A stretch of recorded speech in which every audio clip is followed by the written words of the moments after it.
ఈ నడుమనే మంచు మనోజ్ హీరోగా యాక్ట్ చేసిన గుంటూరోడు సినిమాల హీరోయిన్ గా నటించింది ప్రగ్వా జైస్వాల్. ఈ సినిమాల అట్టర్ ఫ్లాప్ అయిన ఆన్ స్క్రీన్ మంచు మనోజ్ ప్రగ్యాల కెమిస్ట్రీకి మంచి మార్కులే పడ్డాయి.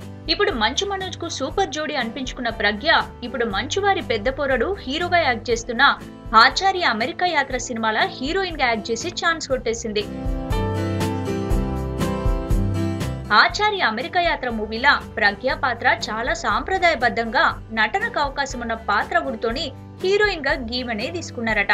ప్రస్తుతం ప్రగ్య కృష్ణవంశీ డైరెక్షన్ లో చేసిన నక్షత్రం విడుదలకు రెడీగా ఉంది. దాంతో పాటు బోయపాటి బెల్లంకొండ సినిమా సెట్స్ పై ఉంది.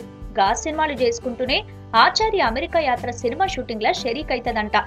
ఏమైనా తమ్ముడైన మంచు మనోజ్ కు హిట్ ఇవ్వలేకపోయిన ప్రగ్య ఇప్పుడు అన్నైన మంచు విష్ణుకు హిట్ అందిస్తదా లేదా అన్నది చూడాలి.